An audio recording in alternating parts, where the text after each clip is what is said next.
할렐루야. 주님의 은혜와 평강이 우리 성도 여러분들의 가정과 일터 가운데 함께 하시기를 축복합니다.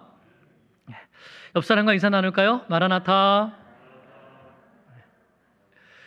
우리 주님께서 다시 오심을 분명히 믿는 믿음으로 살아갈 수 있기를 축복합니다.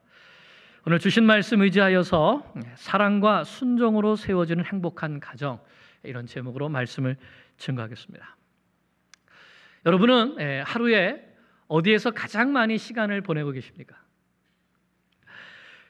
코로나 바이러스 팬데믹 전에는 직장에서도 많은 시간을 보냈고 또 학생들은 학교에서 많은 시간을 보냈습니다. 그러나 이 팬데믹이 선포가 되고 학교가 문을 닫고 직장이 문을 닫고 하면서 모두 집에만 있어야 했을 때가 있었죠. 지금은 백신이 개발되어서 이렇게 교회도 오실 수 있지만 그때는 모두 집에만 있어야 됐습니다. 여러분 그때 행복하셨습니까? 남편과 아내와 자녀들이 모두 집에만 있었을 때 행복하셨나요? 사실 이 세상에서 가장 행복한 곳은 가정이 되어야 합니다.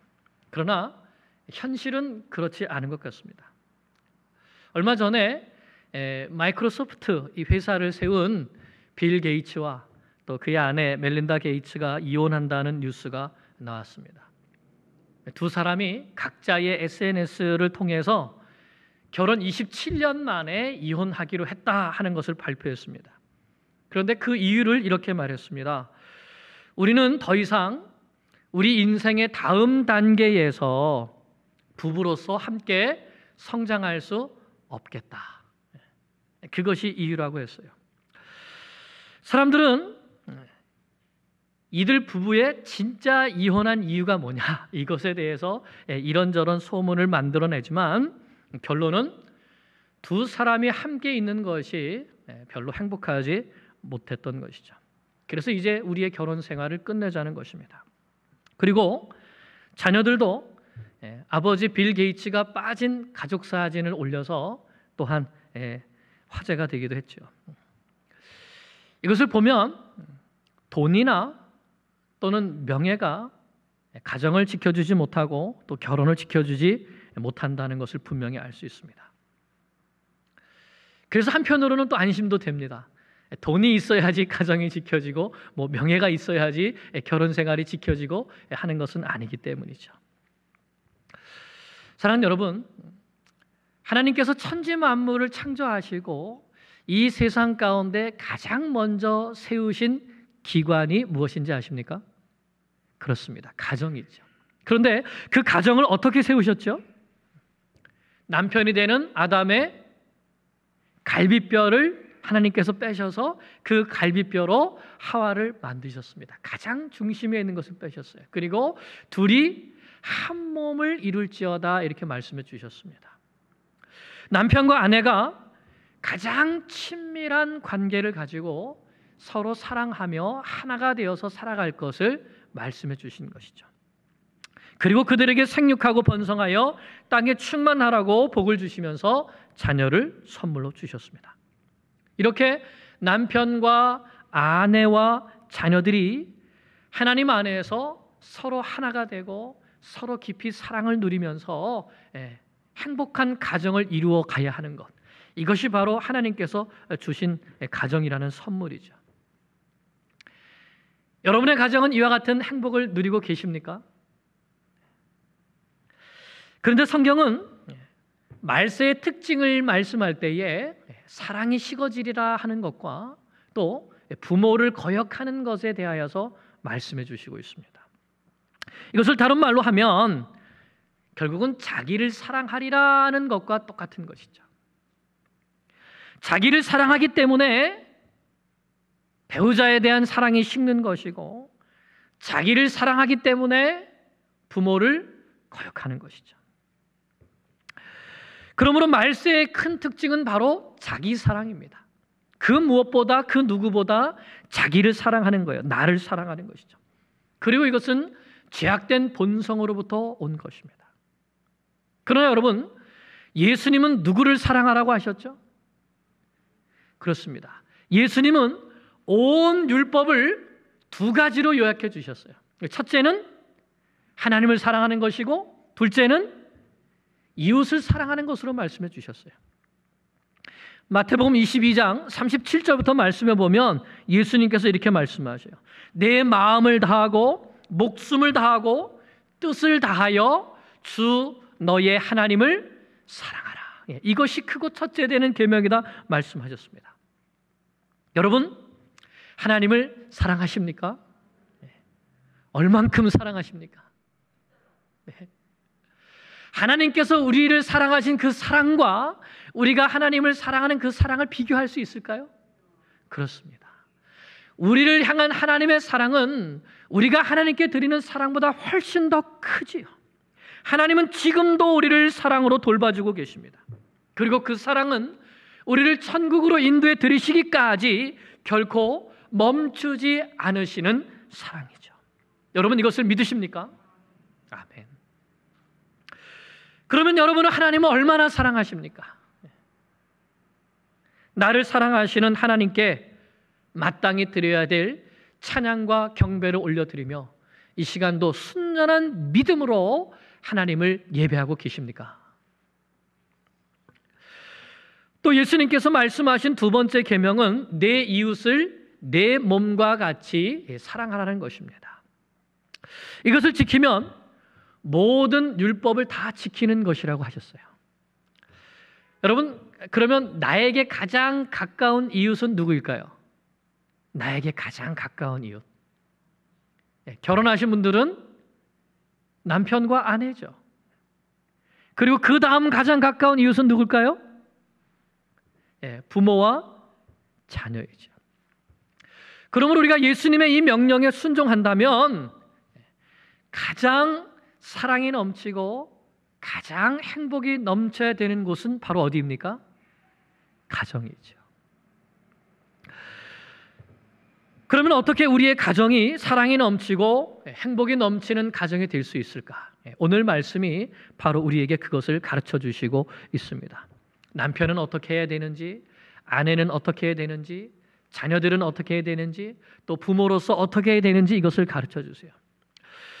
중요한 것은 오늘 말씀을 우리가 듣고 받을 때 이 말씀을 각자가 누구에게 주시는 말씀으로? 나에게 주시는 말씀으로 받아야지. 여보, 당신 똑바로 들어 오늘 말씀. 또는 자녀들에게 너희들 이 말씀 오늘 똑바로 들어라. 이런 자세를 가지면 안 되겠습니다. 나에게 먼저 이 말씀을 적용해야 되겠습니다. 첫째로 아내에게 주시는 말씀입니다. 5장 22절입니다. 함께 읽습니다. 아내들이여 자기 남편에게 복종하기를 주께 하듯 하라. 아멘이 없어요. 남편들은 속으로 아멘 하신 것 같고. 여러분, 하나님의 말씀에 순종하면 그것은 반드시 나에게 복이 된다는 것을 믿으십니까? 아멘이죠. 우리는 먼저 이것을 믿어야 됩니다. 하나님께서는 절대로 우리에게 해가 되는 것을 명령하시지 않습니다. 반드시 우리에게 유익이 되기 때문에, 반드시 우리에게 복이 되기 때문에 명령하신다는 것을 믿어야 합니다. 이 말씀도 마찬가지이죠. 하나님께서 아내들에게 자기 남편에게 복종하기를 주께 하듯 하라라고 명령하셨습니다. 주님께 복종하듯이 남편에게 복종하라는 말씀이죠. 그런데 그 이유가 무엇입니까? 23절 말씀을 보십시오. 23절 시작. 이는 남편이 아내의 머리됨이 그리스도께서 교회의 머리됨과 같음이니 그가 바로 몸의 구주시니라. 예수 그리스도께서 교회의 머리가 되신 것과 같이 남편이 아내의 머리가 되기 때문에 복종해야 한다는 것입니다. 이것은 세상적인 생각과는 완전히 다른 것입니다. 세상적으로 보면 남편이 아내에게 잘 해줘야지 아내가 남편에게 복종하는 것이 상식적이죠. 또 남편이 능력이 있거나 또는 가정을 잘 이끌어가는 리더십이 있어야지만 복종할 수 있습니다. 아무리 부부 사이라 할지라도 남편이 늘 속썩이고 또 잘못하는 것이 많으면 복종하기가 힘들죠. 남편이 아내보다 능력이 좀 많이 부족하거나 또는 실패를 많이 하게 되면 복종하기가 힘이 듭니다. 그런데 하나님의 말씀에는 그런 조건이 없습니다. 아내들아, 남편이 일 잘하고 능력도 있고 돈 잘 벌어오고 매사에 너에게 상냥하고 친절하게 대해주면 그때 복종해라. 이러면 좋겠죠. 근데 그렇지가 않은 거예요. 다만 하나님께서 예수 그리스도를 교회의 머리로 세우신 것처럼 하나님께서 남편을 아내의 머리로 세우셨으니 그러므로 복종하라 이렇게 말씀하신 겁니다. 이 명령에는 다른 조건이 없습니다. 그런데 우리는 자꾸만 조건을 만들어서 내가 남편에게 복종하지 않는 정당한 이유들을 여러 가지 만들어내죠. 하나님, 우리 남편이 이렇게 하고 이렇게 하고 이렇게 하는데 제가 어떻게 이런 남편에게 복종할 수 있겠습니까? 어떻게 이런 남편의 말을 따를 수 있겠습니까? 안 되죠. 그렇게는 못하겠습니다. 사이판에 계신 어떤 여집사님이 이런 간증을 했습니다. 이분이 첫눈에 반했다는 이 남편의 신랑의 말에 딱 6번 만나고 결혼했대요. 그런데 남편하고 나이 차이도 많이 나고 또 행동도 가치관도 너무나 달라서 시간이 지날수록 남편이 점점 더 미워졌다는 것입니다. 내가 왜 이런 남편을 만나서 이런 고생을 사서 하나 싶어서 점점 미운 마음도 들고 남편하고 관계도 멀어지게 되고 남편 일에 신경도 안 쓰게 되고요. 남편이 하는 모든 일이 마음에 안 드는 거예요. 한식당에 가면 왜 맨날 된장찌개만 시키고 맥도날드에 가면 꼭 빅맥만 시키고 이런 게 다 마음에 안 들었다는 겁니다. 그래서 남편의 편이 되어주기보다는 딸하고 연합하여서 남편을 나쁜 남편, 나쁜 아빠로 내몰고 남편이 실수하고 실패하면 위로하고 격려하기보다는 질책하고 비난하고 우리 집은 남편만 편하면 돼. 나는 아무 문제도 없어. 그러니 이 결혼 생활, 이 가정 생활이 행복했겠습니까? 얼마나 힘이 들었을까요? 그래서 늘 자기 신세를 한탄하고 원망하면서 살았는데 교회에서 어머니 학교를 했습니다. 그래서 이 어머니 학교를 수료하고 그 다음에 또 남편 사랑 교실을 하는데 거기에서 계속 하나님의 말씀을 배우다 보니까 남편이 문제가 아니라 하나님의 말씀에 순종하지 않는 내가 문제구나. 이거를 깨닫게 됐다는 겁니다. 그리고 가정은 하나님께서 세우신 교회이자 가정이 작은 교회이자 또 나의 신앙을 훈련시키시는 훈련의 장소라는 것을 깨닫게 된 거예요. 그러니까 이것들을 통해서 나를 훈련시키시는 것인데 지금까지 남편만 비난하고 남편을 욕하고 했던 이런 모든 말들과 행동들이 떠오르면서 결국은 주님 앞에 눈물로 회개했다고 합니다. 하나님께서 원하시는 가정 하나 똑바로 세우지 못하면서 어찌 하나님의 나라를 내가 확장하겠다고 맹세했는지 모르겠습니다. 남편도 사랑하지 못하면서 자녀들에게 예수님의 사랑을 가지고 살아야 된다고 했는지 모르겠습니다. 성경 말씀이 먼저 믿어야 이해가 되는 것처럼 내가 남편을 이해해야 사랑하는 것이 아니라 지금부터는 먼저 사랑하겠습니다 하고 남편을 사랑하며 순종하며 섬겼습니다. 그러니 여러분, 이 가정이 바뀌었을까요? 바뀌었습니다. 아내가 이렇게 먼저 사랑하니까 복종하니까 남편이 또 아버지 학교에 등록을 해서 나중에는 이 아내와 딸을 딱 무릎 꿇혀서 앉혀놓고서는 그 위에다가 머리에다가 손을 얹고 축복 기도를 해주는데 그 축복 기도를 받을 때 아내가 자기에게 지금까지 있었던 그 모든 가슴의 상처들이 일순간에 눈 녹듯이 사라지는 것을 체험했다고 합니다. 하나님의 명령에 순종하면 반드시 하나님께서 주시는 복을 받게 됩니다. 여러분, 이것을 믿으시기 바랍니다. 반드시 가정에 평강과 기쁨이 넘치게 될 것입니다. 남편이 나에게 잘해주면이 아니라 주님을 섬기듯이 복종하라는 하나님의 말씀에 순종하는 은혜가 있기를 기도합니다. 둘째는 남편에게 주시는 명령입니다. 5장 25절입니다. 같이 읽겠습니다. 남편들아, 아내 사랑하기를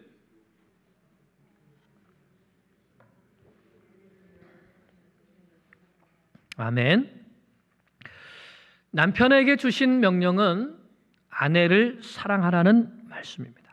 그런데 그 기준이 아내가 잘하면 이런 것이 아니라 그리스도께서 교회를 사랑하시고 그 교회를 위하여서 자신을 주심 같이, 자신을 어디에 내어주셨죠?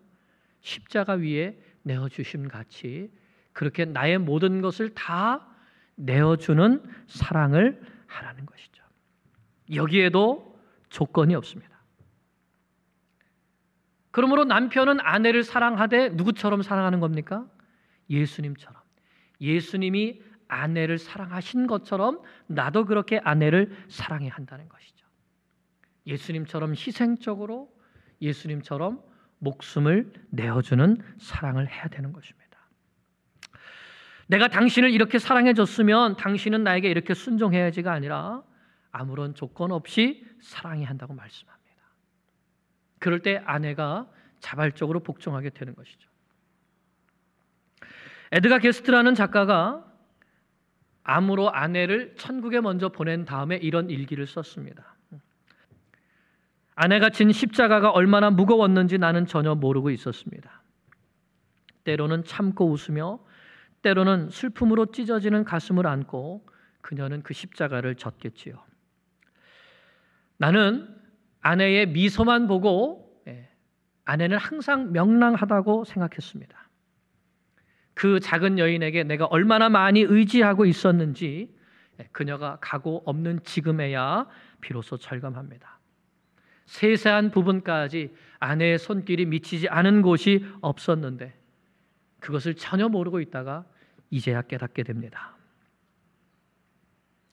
여러분, 이 소중한 것을 잃어버린 다음에 그것이 소중했구나라고 깨닫는 것은 참 어리석은 일이 아닐까요? 남편들이여, 주님께서 내게 주신 아내가 얼마나 소중한 존재인지 깨달아라 하시는 말씀이죠. 아내는 나의 몸이요 나의 분신입니다. 내 몸을 사랑하듯이 아내를 사랑하라고 하셨습니다. 그리스도께서 교회에게 자신을 내어주셨듯이 아내를 사랑하는, 아내에게 자신을 내어주는 그러한 사랑을 하시기 바랍니다. 그러면 여러분의 아내는 세상에서 가장 행복한 아내가 될 것이고 여러분의 가정은 세상에서 가장 행복한 가정이 될 것입니다. 셋째는 자녀들에게 주시는 명령입니다. 6장 1절입니다. 같이 읽겠습니다.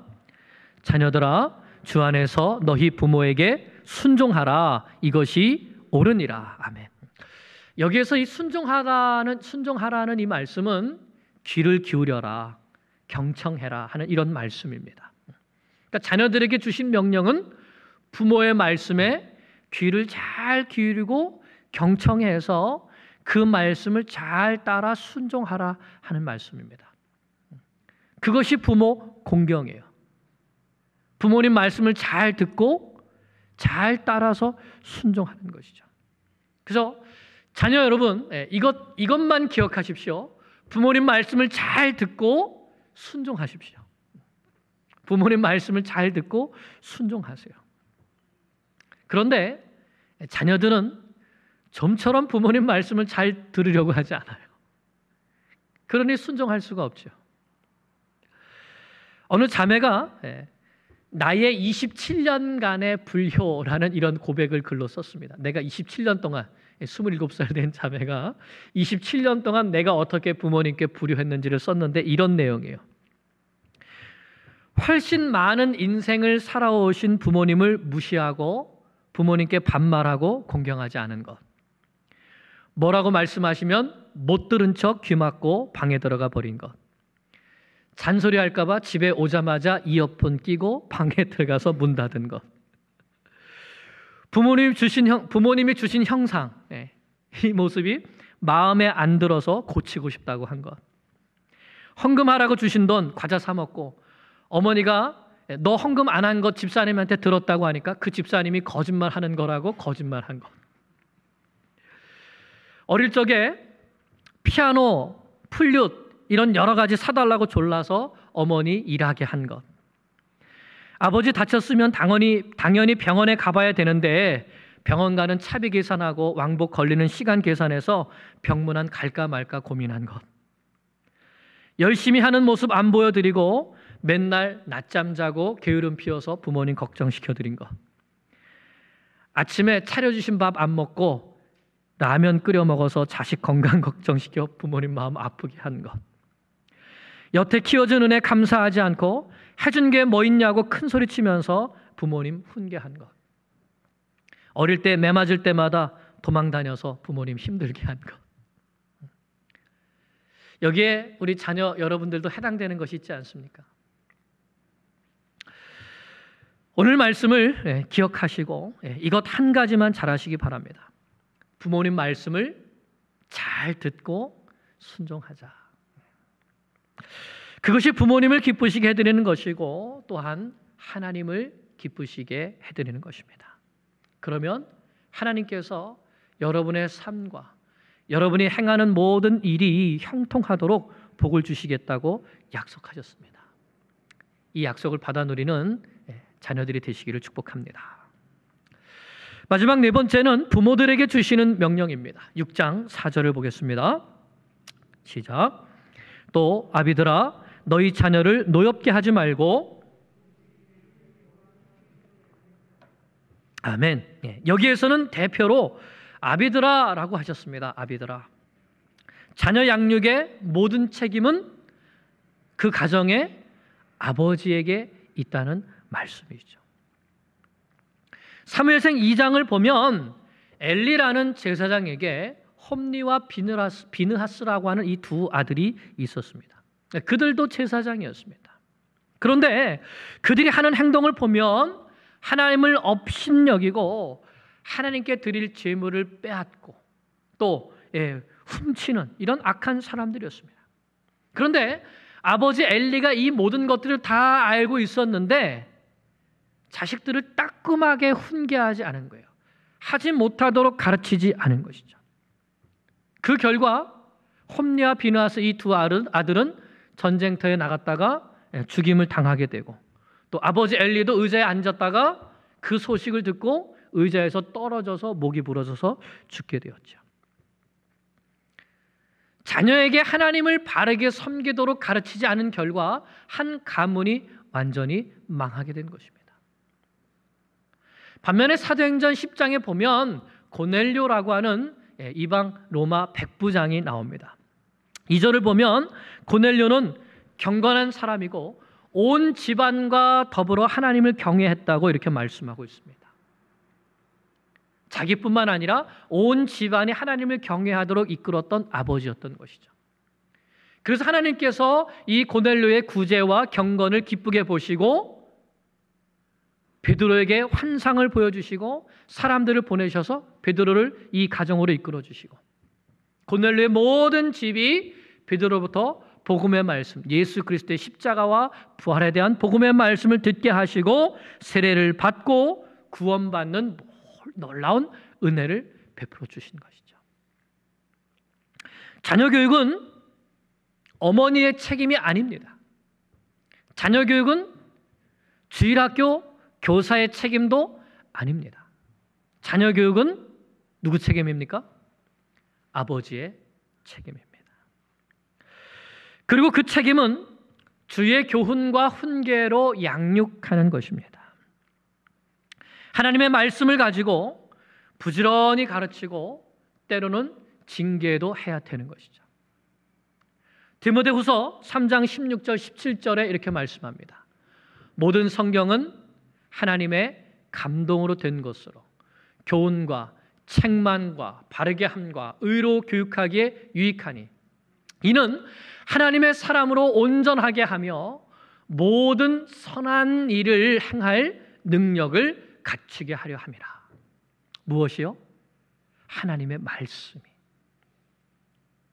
오직 하나님의 말씀만이 우리 자녀들을 온전한 하나님의 사람이 되게 할 수 있습니다.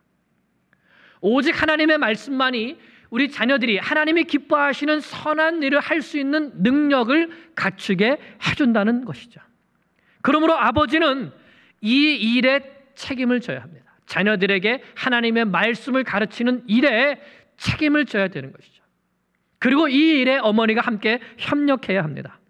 아마도 우리 자녀들은 이것을 잘 따르려고 하지 않을 것입니다. 그러나 자녀를 정말 사랑한다면, 그래서 나의 자녀들이 하나님 앞에서 바른 인생을 살아가기를 원한다면 말씀 교육은 타협할 수 있는 것이 아닙니다. 우리 자녀들은 한 치 앞도 바라보지 못하는 어리석은 자녀들입니다. 그래서 말씀보다 또 공부하는 것보다 뭘 더 좋아하죠? 게임하고 노는 걸 더 좋아해요. 게임하지 말라고 부모님이 그러면 그 부모님을 미워합니다. 화를 내고 성을 내요. 이 어리석음은 죄악된 본성으로부터 나온 욕심이죠. 무엇이 이거를 깨트릴 수 있을까요? 하나님의 말씀이 깨트릴 수 있는 것이죠. 하나님의 말씀에 자녀의 미래가 있다는 것을 가르쳐야 되는 것입니다. 하나님의 말씀에 순종하는 사람이 하나님께서 다스리시는 이 하나님의 나라에서 귀하게 쓰임 받는다는 것을 믿고 가르쳐야 합니다. 그리고 믿음의 부모님들이 함께 연합해서 이 일을 같이 해 나가야 되는 것이죠. 우리 교회는 교회와 부모가 힘을 모아서 나의 자녀들을 제자 삼는 오렌지 사역을 하고 있습니다. 작년에 팬데믹 때문에 잠깐 주춤했지만 이제 다시 힘을 내서 이 사역을 더욱더 발전시켜 나가야 하겠습니다. 이를 위해서 기도해 주시기 바랍니다. 자녀 교육은 부모의 책임입니다. 말씀을 맺습니다. 하나님께서는 우리 가정이 사랑이 넘치는 행복한 가정이 되기를 원합니다. 분명한 것은 이것은 저절로 되지 않는다는 것입니다. 그것은 두 가지 이유 때문에 그렇습니다. 첫째는 처음에 말씀드린 것처럼 인간의 죄악된 본성은 자기를 먼저 사랑하기 때문에 그렇죠. 그리고 둘째는 우리의 원수 사탄이 사랑이 넘치고 행복한 가정을 원치 않기 때문입니다. 사탄은 어떻게 해서든지 가정 속에 미움을 심고 다툼을 심고 분노를 심어서 하나님이 세우신 가정을 깨트리려고 합니다. 그러므로 우리는 사랑이 넘치고 행복한 가정을 이루기 위해서 먼저 나 자신의 이 자기를 사랑하는 것과 싸워야 하고 그 다음에는 사탄과 싸워야 하는 것이죠. 남편은 아내를 자기 몸과 같이 사랑하고 아내는 남편에게 죽게 하듯 복종하고 자녀는 부모님의 말씀을 잘 듣고 순종하고 부모는 하나님의 말씀으로 자녀들을 잘 가르칠 때 그 가정이 하나님께서 기뻐하시는 가정이고 또한 하나님의 복을 받는 가정이 될 것입니다. 우리가 이것을 행하기로 결단하고 순종하면 하나님께서 순종하는 그 모든 가정들에게 사랑이 넘치고 행복한 가정으로 이끌어 주실 것을 믿습니다. 이 믿음으로 순종하는 복을 누리는 주의 성도들 되시기를 간절히 축원합니다. 기도드리겠습니다.